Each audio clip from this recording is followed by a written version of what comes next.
You're watching Deprogrammed. My name's Harrison Pitt. I'm a writer for the European Conservative, and I'm thrilled to be joined today, as ever, by Evan Riggs, who is a freelance journalist, and our special guest this week is Henry George, a freelance writer and researcher. And Henry, you gave a very good speech. Thank you. Recently at the National Conservatism Conference, and the theme was restoring our common national life, and in that you said that the Conservative Party has abandoned its responsibility to preserve that common life across a wide range of different dimensions. I was thinking, like, to our age of liberal individualism, the very idea of a common life sounds a little quaint. It rings disturbingly on the ear. But could you explain what you meant by that, and how you think it's being underserved and betrayed by the Conservative Party? Yeah. So the common life, the way I interpreted it was drawn from Christopher Lasch. So in the Revolt of the Elites, he talks about how the elites had basically revolted against the ordinary people in America. The common life is really the life that we share together, because we're not individual atoms. We're born into a pre-existing social order. We're born into families and communities and localities, regions and nations, which we share things together. And it really just refers to the fact that as individuals, we grow out of our connections and our interdependence. Before we're independent, we're interdependent, and that is what creates us as individuals. So it's the social ground from which we grow. And so this idea is, before we get to the way in which it's being betrayed, this idea is well distilled, isn't it, by Patrick Deneen in his Why Liberalism Failed book. He puts Hobbes and exactly. Hobbes and Rousseau and Locke, and Rousseau in the crosshairs. And he says that whereas Aristotle kick-started the idea in political theory that of social animals, man is by nature a social animal, political animal who emerges through those relations of interdependence. And Hegel as well. Hegel talks about that too. But I think Patrick Deneen puts it really well. He says that whereas classical and Christian political theory had regarded individuals as parts of wholes, modern political theory regards us as wholes apart from one another. So it's a sort of false anthropology which kickstarts the liberal project. Yeah, definitely. And the whole liberalism is built on separation of society and state, religion and state, separation of people from each other, separation of the soul from the body. So Deneen's project and Yoram's project, in different ways. Yoram Hazony. In different ways, they're looking to push back against that separation and look at a political vision which focuses on integration.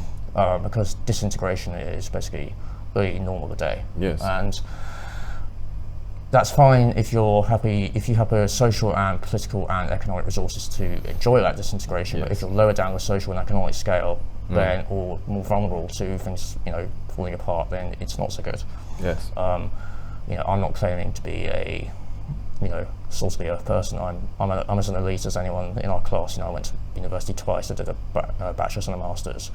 But having been born with a disability means that I can appreciate the feeling of disintegration from underneath you that people feel lower down the scale, because being disabled like I am means that I'm more cognizant of the dependence we have on our social relations and our bonds between each other. And when those are broken, then you feel, people feel like they're drowning. Yes. And I've said that identity politics, which has been talked about a lot, I think that's been part of a reaction to this disintegration. The problem is that identity politics is I've called it a lead-lined life jacket. Okay. Explain what you mean by that. So Mary Eberstadt talks about how the breakdown of the family has induced a search for community in identitarian ways. So, I don't come from a whole family anymore, but I will find a family in my race or my sexuality or my gender or whatever. Yes. The problem is that all of those things are very shallow resources to draw on for meaning in life. And they're also, this is the thing that I would agree with that, but the other thing I'd point out with respect to identity politics, particularly on an issue like race, is that it's also incredibly divisive. Absolutely. Whereas belonging to a national community is unifying, and it doesn't necessitate it's cross-cutting. Yes, and it doesn't necessitate any necessary hostilities to outsiders. And that divisiveness and the anger and the bitterness and the hatred that comes from that is why I call it lead lines, because it doesn't actually. Because you're going to sink. Yeah. You're going to sink into the raging sea of hopelessness and despair. Whereas with the false promise of identity politics, it leads you over the seas to the dry land of hope, and it doesn't. I see. So, yeah.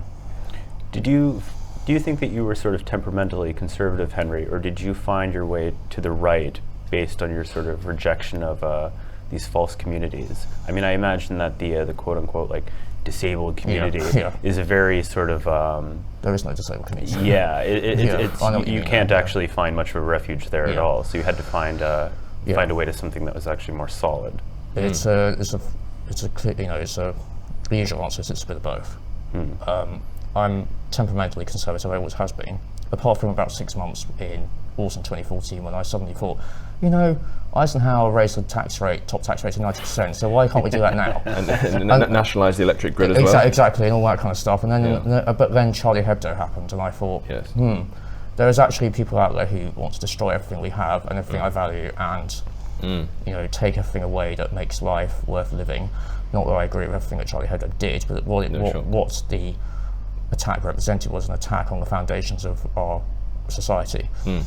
There's a certain philosopher whose name we won't mention who had the friend-enemy distinction.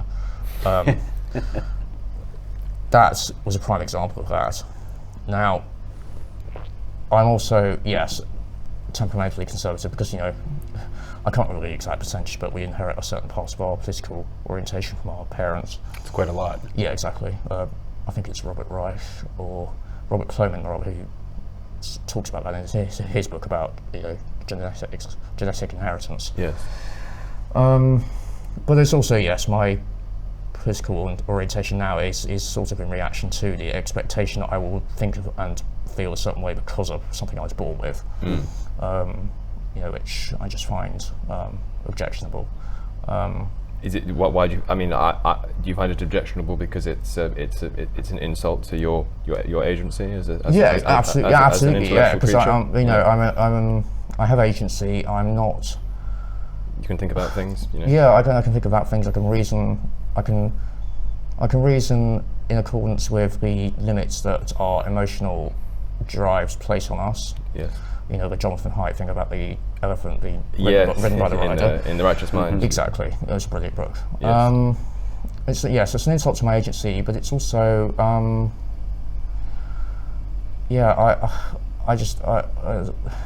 there's something about there's like cussedness to my personality. If there's something like that, I just want to kick against it.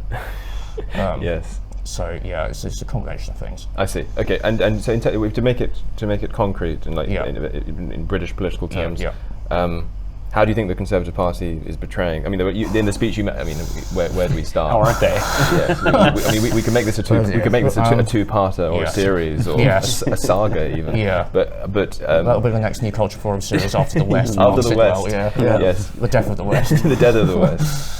Yes, I said across multiple dimensions, this common life is being betrayed. What do you think is most salient there? Well, everything. I'll go back to basic anthropology first as an explanation, as an illustration of why I came up with that sort of view.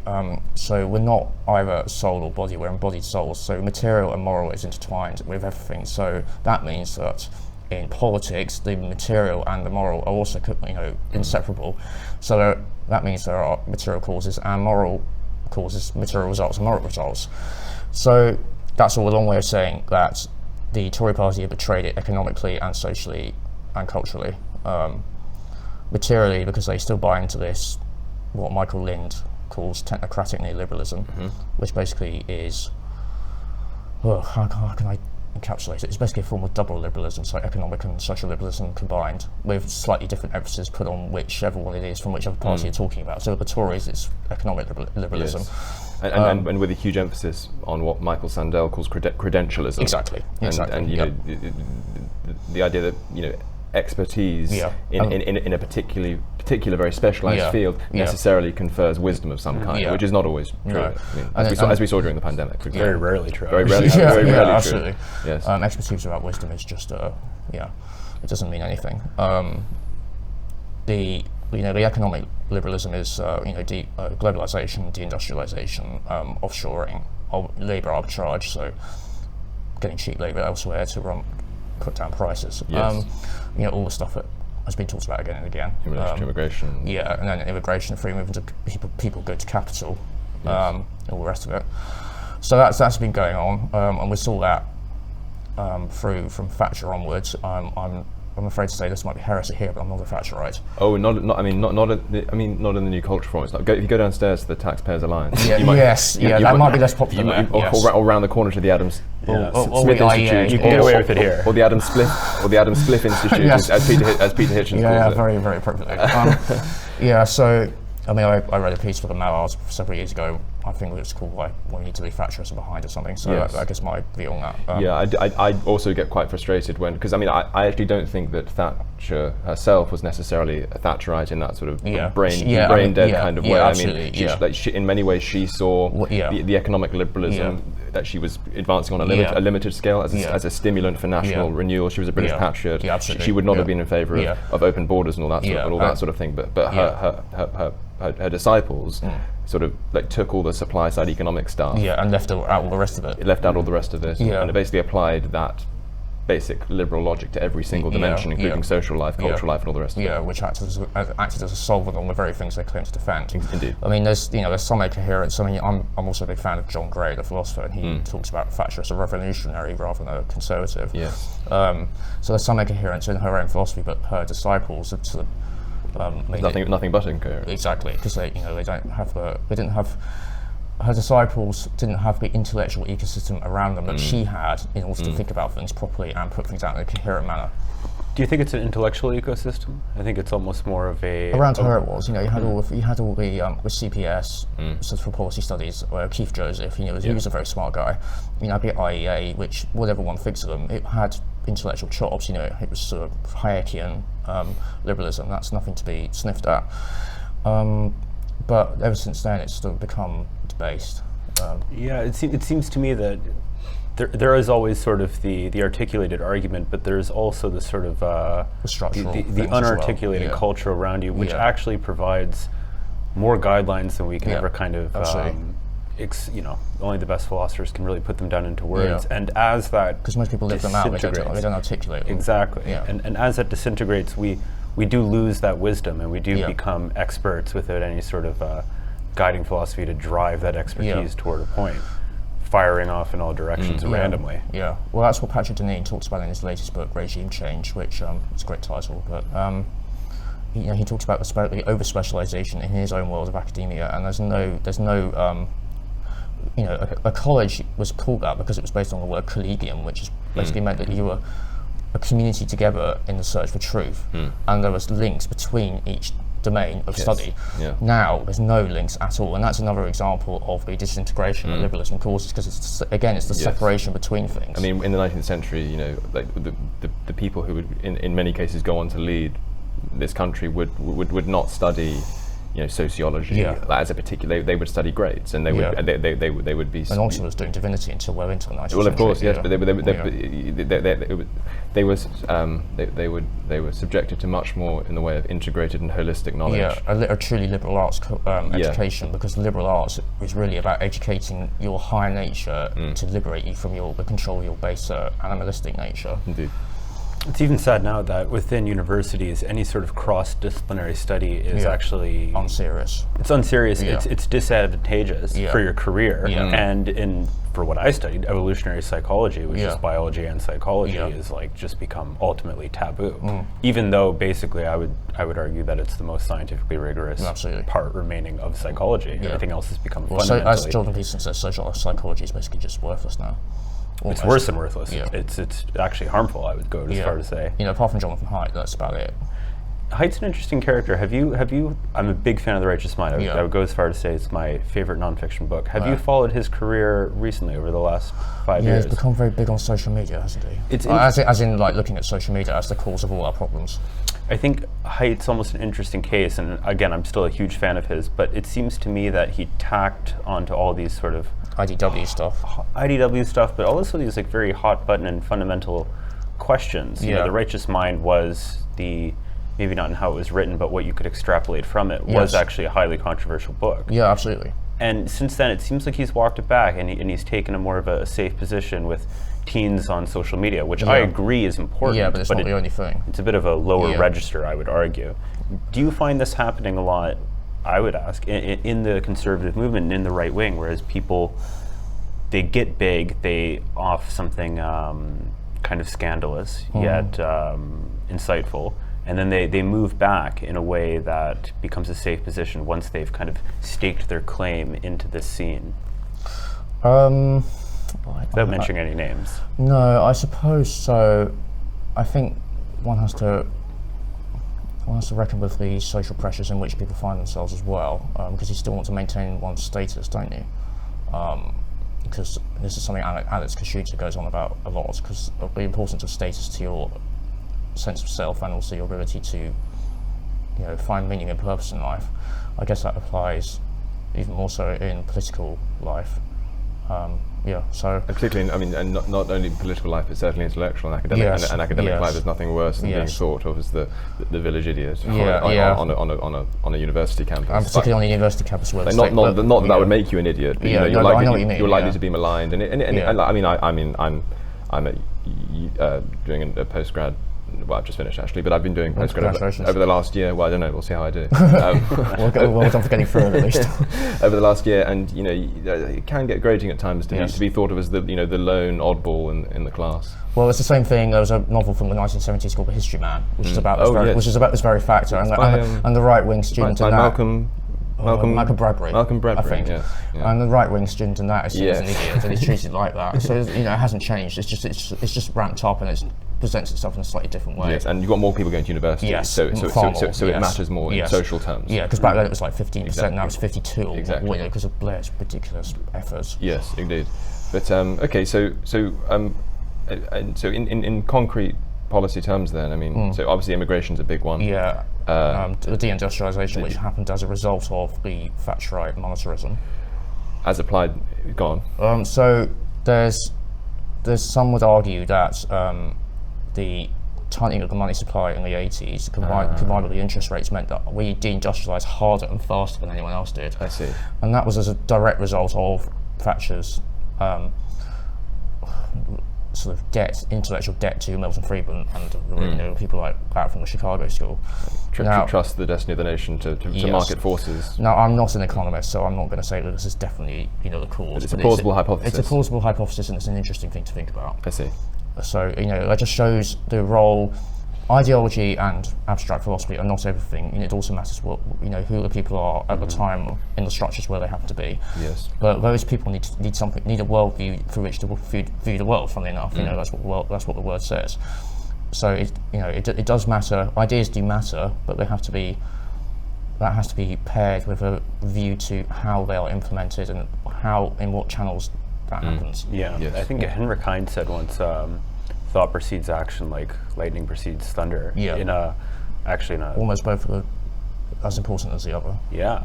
And it does seem to me that the longer we sort of delay action on the these ideas that are kind of percolating, both on the left and on the right, the louder the blast will be when it finally happens. We're in a sense of like a pressure cooker. Exactly. Yeah. We've delayed action so long trying to figure out the perfect sort of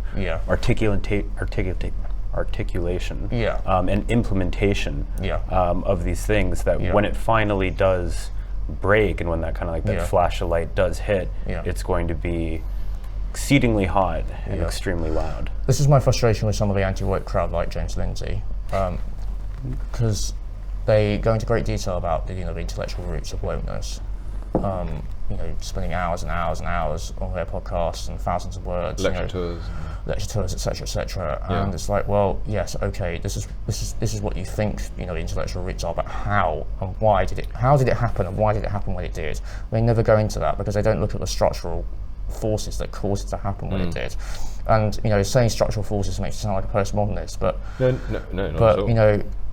Because we are social animals, we're not just all individual atoms. We have institutions and networks which express and influence the way that we act in the world at all levels, so culture, politics, economics, etc. So, and these don't necessarily.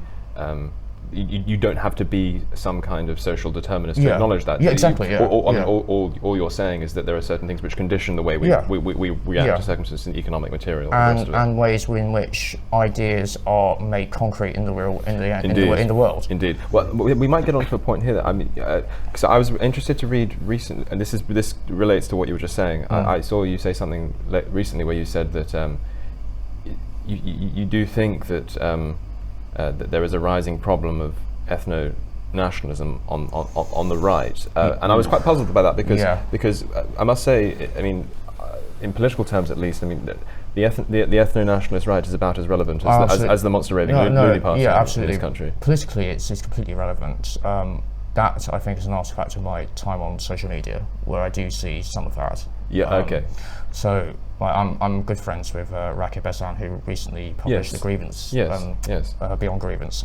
Yes. And he's a left conservative and fairly socially conservative. So he says a lot of things which the left hate, but then he also makes some fairly reasonable points about integration and social cohesion through migration, which as a right conservative, as you might say, I agree with. Yes. But then you get all these sort of anonymous accounts who have not insignificant followings, basically going on at him about how, what does it matter because the white population is being displaced by the incoming immigrants. Yes. And obviously demographic change is a fact, and it's a factor. And it's one of those conditioning factors. It's a conditioning factor, and it has to be managed carefully. For wokeism, isn't it? I'm not saying that I want necessarily to imitate all of the social attitudes of the Japanese, for example. But how is Black Lives Matter doing in Japan? Well, I make the argument that wokeism is basically just a different form of multiculturalism earlier this year. Because if you look at the theorists, they say of both, they say pretty similar things because they're coming from pretty similar premises. We're not, just to make it clear, we're not going to go back to some homogenous state that we were before 1997. It's, as this book here, White Shift, it's how we manage what's the changes that we're going to face. That's what I'm interested in, because I'm interested in as you said at the beginning, preserving our common life, trying to preserve it across communities, and there's some sign that is possible when you look at the views on from different ethnic groups in Britain about links between people, and it's not as bleak as the ethno right online would believe, or not believe, but would argue. Would insist, But I also don't think that it's as exactly would insist. I'm not as sanguine about it as some on the left. I think it's all fine. It does seem to me so. I wouldn't call myself an ethno-nationalist because I don't think that. Well, partly because I want to get home. We have that on the record with my limbs intact, but also because I'm not one. Because I don't think it makes much sense to fetishize some kind of race, some kind of ethnos or race, or some kind of inimitable Volksgeist or something like that. Why would one worship one's own skin color, which is an example of one's own mortality? Yes, there's that. But then you've also, as opposed to having that sort of diachronic transgenerational quality of a national a belief in a deity, God, or whatever one believes in, which transcends groups while preserving their distinctness. No, I agree. I don't think that being British is fundamentally a function of being white, and one of the reasons I don't think that is because I'm as much in favour of deporting illegal Albanians as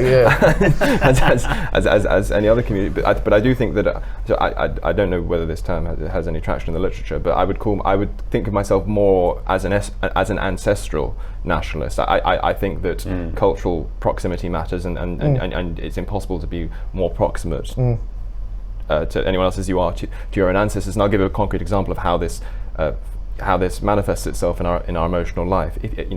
If I were to go to some memorial in Nanking, China, or Nanjing as we now must call it, China, for the women and children who were raped there by the Japanese in the late 1930s, I would be moved by that as a human being. But I wouldn't be as moved by that, I don't think, as a Chinese person would, simply by virtue of the fact that it was their ancestors who were involved in that. And it's the same with the cenotaph and all the other monuments and symbols of our national life, which are always going to have a stronger emotional resonance for people who have an ancestral connection to those experiences. But in the British context, our public culture is slightly different in that, like the cenotaph as an example, and memorials to the glorious dead, as they call it.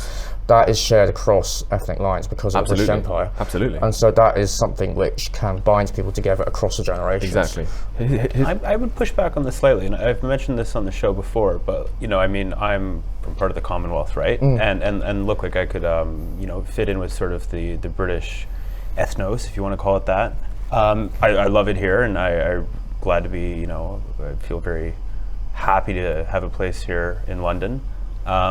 But it does seem to me that as much as I might be aligned with British conservatism, up to a limit, and the British kind of spirit, that there is a certain 5% that I'll never be able to really fully tap into, even despite being as close to having that cultural proximity. As someone could possibly be. So I would ask you guys, how do you think that can be then imparted upon people? I mean, I agree that this would be very nice if it could be done, but I don't see the practical, the prescription that could be actually given to impart this sort of aspect. I think if you don't have it by the time you're like 3 years old, that might not be the actual number. Sure. If you don't get it very early on, it's almost certainly never going to come to you. Well, in Rakib's book, he talks about how there's been this change in perceptions of who belongs and who counts as English and British, and even amongst the old cohorts, it's now the vast majority don't think you have to be white to be British, which I would agree with.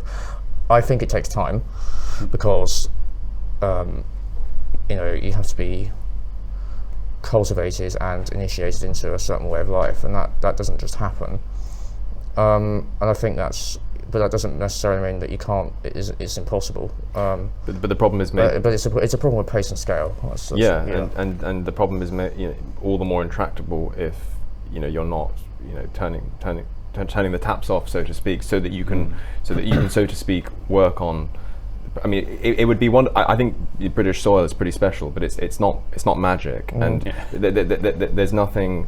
There's nothing about stepping off the boat, so to speak, that instantly turns you into Rafe Heidelman-Koo, who, despite being an ethnic minority, he's our colleague here, despite being an ethnic minority, is about as English as cricket and a warm pint of John Smith's. But he is exceptional, and I do think that when you have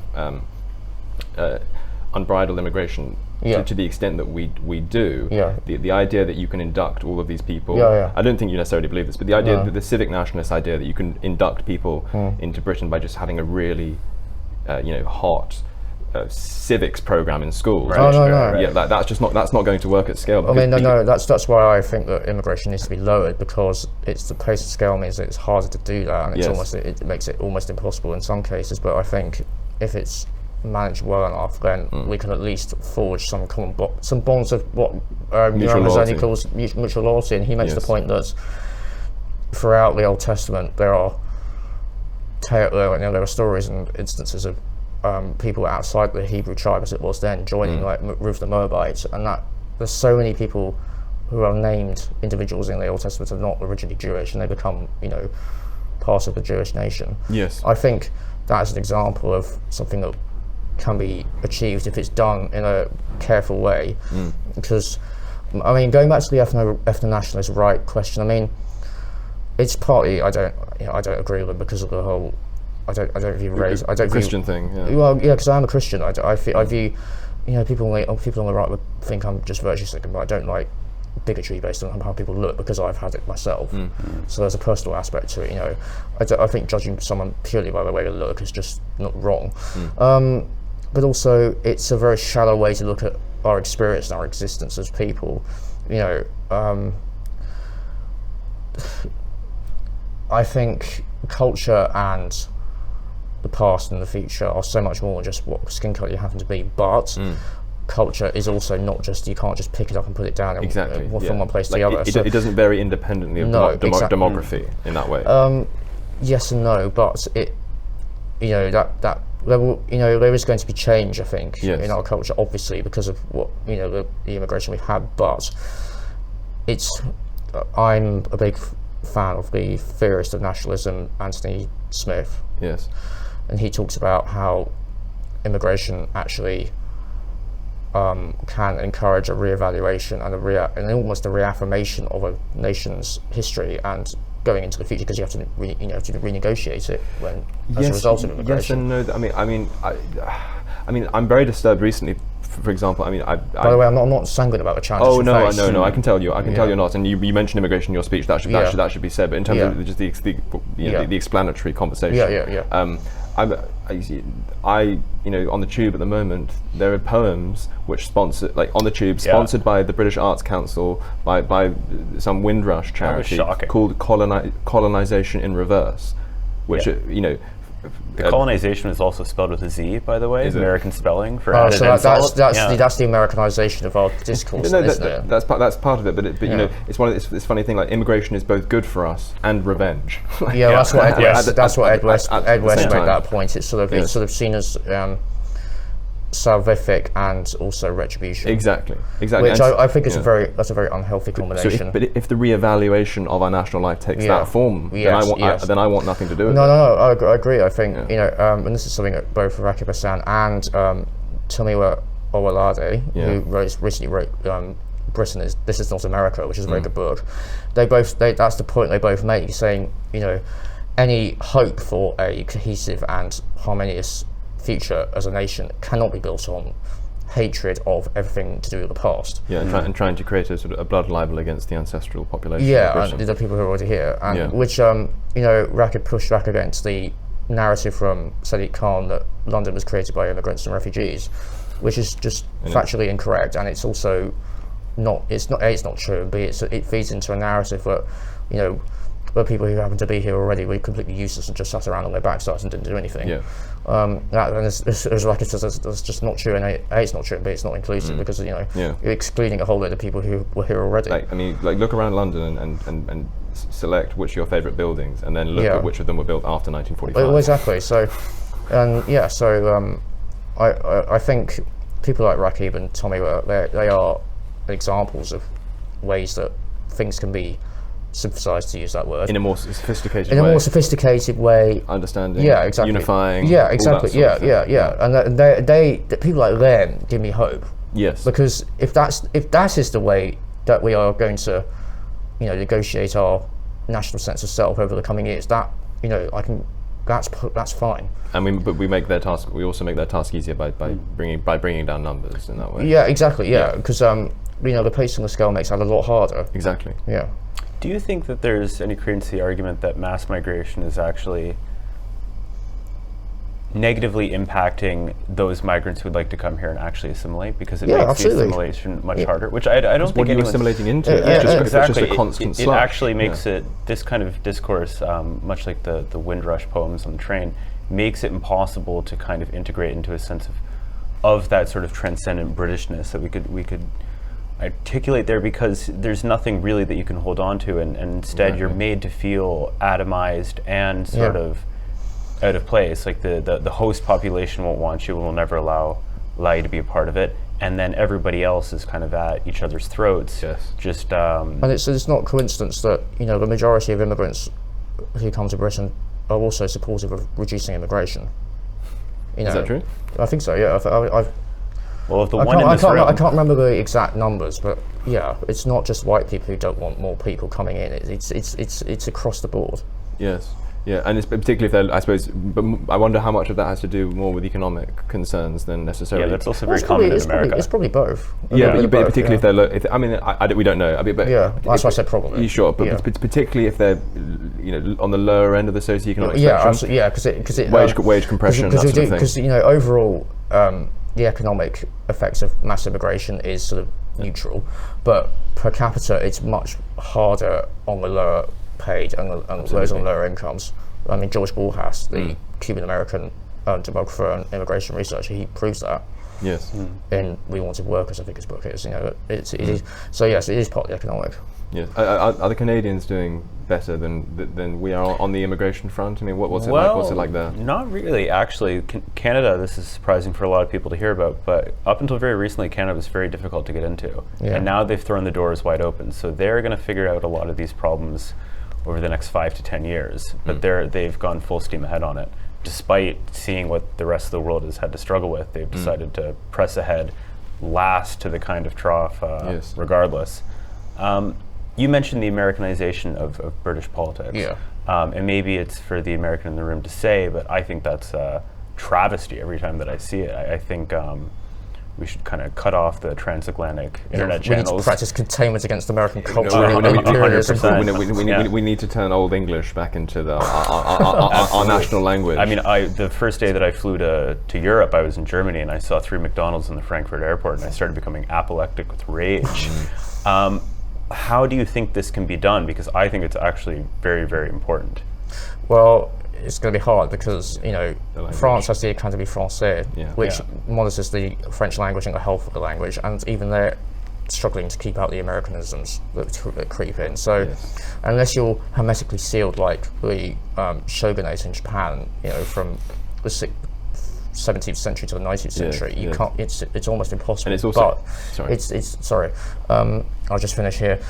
It's not a matter of keeping it out completely. It's more because that's not possible because we speak the same language, but it's more a matter of reducing the impact and limiting it rather than getting rid of it completely, because that can't be done. And unfortunately, but in some regards. Yeah, and also just making a point on the right when we can, and on the left too, if they feel like it, of emphasising the British dimension of things much more. To me, what's done in that's his what Timmy is doing really well in his book. He goes through how America is so different in its race relations to Britain, by section by section, and he lays it out, and we are very different, and so emphasising that difference, I think, is important. Well, maybe to me, I've not read his book yet, but maybe I'd recommend it. But when Frederick Douglass, maybe he mentions it, when Frederick Douglass came over here,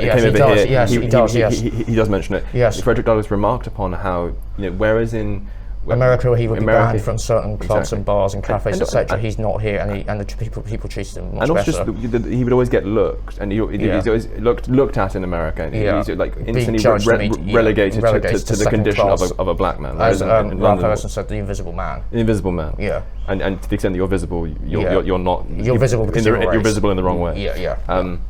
But also. I definitely think that this is a real problem, and I also suspect it's fairly intractable because it's very difficult to get people to change their linguistic practices overnight. And there's a very clear correlation between the extent to which what we might call wokeism has reached into every detail of a country's national life, and its access to the English language. It was first an Anglophone phenomenon. David Rosado, who does research on woke terms in the media, he shows that it's now it's now across the world. Yeah, and I was in. But it started here first because it's an American creation. It's an American import. You don't think it was created by French intellectuals in the 1960s? The Frankfurt School, blah blah blah. But a lot of these French intellectuals, where did they go on speaking tours? They had far more of an impact on the American Academy than they did on the French Academy. Well, and I think there's all sorts of things on the surface like that which caused wokeness, as it were. Angela Davis's supervisor was Herbert Marcuse. I mean, these things are true. I mean, those intellectual roots might be slightly overstated, but there's not nothing there. There's not nothing there, but I think also Paul Gottfried, who I'm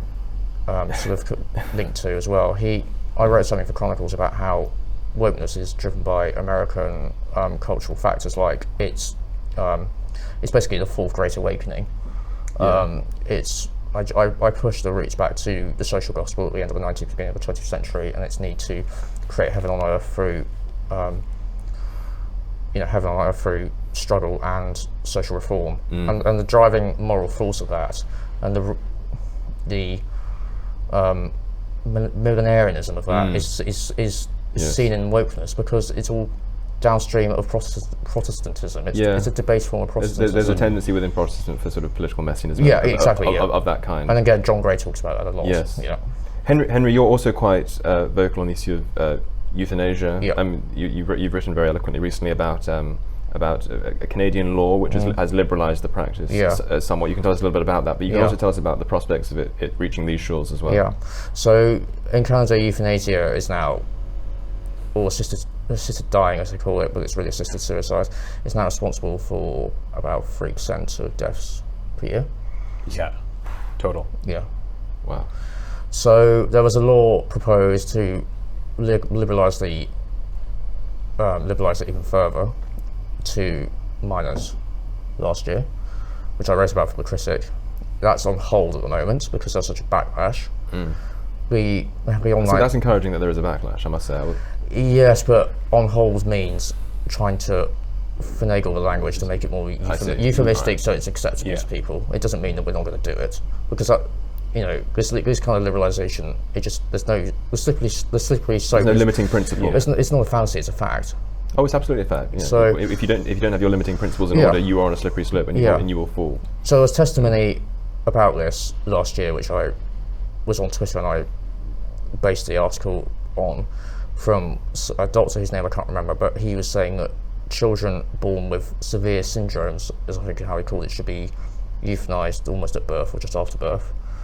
That's a view shared by Professor Peter Singer of Princeton University, who's the animal rights ethicist, utilitarian. He's not a bioethicist. He objected to that name because of the Christian connotations. He, on a debate on the premier Christian radio show, Unbelievable, he was debating with another theologian about euthanasia, and he used my condition, epidermolysis bullosa, as an example of a condition which justifies euthanasia at birth.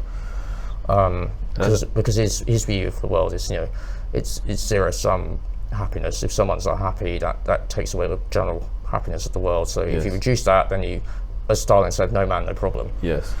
So the point being is that he is saying that at the height of institutional prestige in America. So this is bringing in the structural factors. This view of the human person, which justifies this view of the purpose of life and the ends of life, both in terms of what our reason for existing is and how we end it, literally. I root all this in going back to the beginning again, in the problems of liberalism. Liberalism is based on maximising autonomy and choice through consent. Now, that means that there is no, as he said, no limiting principle against saying, oh well, why not just allow people to kill themselves, even if they feel tired of life, which is what it's the expression used by some in Holland and Belgium, where it's also very liberal and legal. When you say the expression, I mean this is in the bills. No, not in the bills, but it's being used in Holland and Belgium as reasons to have euthanasia. Okay, yeah, and some people who've had euthanasia, I believe, have used that as the reason for why they need it. It's been expanded in several areas and countries to psychological conditions as well as terminal physical conditions. Financial conditions. And financial conditions. 40% of Canadian youth think that it's okay to kill yourself if you're poor. Exactly. Okay. And the So basically, if you don't have a welfare, you don't need a welfare net, because you can just, well, you're poor, but have you feel, instead of us raising your benefits, if you think about, thought about offing yourself. Yes, it'd be much more efficient for us. Yeah. And that's there's literally testimony from people who have been poor, disabled, and asking for a slight rise in their benefits in Canada, and that's one of the options they've been given on the phone. So this is where it leads. People will say that I'm being alarmist, but it's all being debated in the same terms in the UK. Yes. We had a push for it last year. It got stopped. It was debated in the Lords, and it was passed on, and the government basically stopped it before it went any further. Yes. I think, if I'm not mistaken, there's another push for it again this year. I think it might be going through the Lords again. Gosh. I'm not sure the exact details. No, sure. But it's not completely. It's not a completely remote possibility. No, and basically, it seems to me that liberal progressivism has progressed so far that we've gone right round the clock face back to a sort of neo-Hellenistic approach to life, where the vulnerable and the elderly just get dumped in rubbish heaps and ditches at the side of the road, except I'll smell a bit better because they're all sanitised. Left to the destiny of fate. With Hugo Boss. Wonderful. Okay, well, a lot more to get active about then. A lot more for us to focus on the right, rather than just pretending that a glitzy package of tax cuts and deregulation is all we need to get to set the ship of state back onto its proper course. Thank you so much, Henry. Thank you so for much joining us. It's been a real privilege. No, thank you. I must say, it's been an honour. Good, and we must have you back. Thank you. One day. Absolutely. And thank you as well, Evan, as ever. Well, Henry, thank you so much for joining us. It's been a real privilege. Have you got anything coming out in the pipeline that our viewers might wish to know about? Yeah, so we talked about Rake Bessan's book, Beyond Grievance. I'll be reviewing that for the European Conservative. I didn't even know. I'm one of the editors. So that'll hopefully be coming out at some point when I've written it in the near future. And I have a long piece for the Aegon Substack on the demographic doom of the world. Gosh, and things are getting so upbeat towards the end. And sorry. Well, as I say, it's been a real privilege thank you for having me. To be with you, Henry. No, thank you. And Evan, thanks as ever. Of course. Don't forget to like and subscribe. You've been watching Deprogrammed, and we shall see you in the coming weeks. Hello. If you're enjoying the New Culture Forum channel and you believe in our mission, may I invite you to join our membership scheme at the link below or on our website, newcultureforum.org.uk. Our work is more important now than ever, and we have great plans ahead for the future, but we can't do it without your support. From as little as £3 per month, you can help ensure that we continue on our mission. As a member, you'll receive a range of benefits, including access to exclusive content, invitations to our private events, including here at our studios, free copies of our books, and much, much more, including, of course, our famous NCF mug. If you aren't able to become a member, then please help us by clicking this button and subscribing to our channel. It's completely free. Just remember to also click the bell icon so that you can get notifications when we post new videos. Thank you.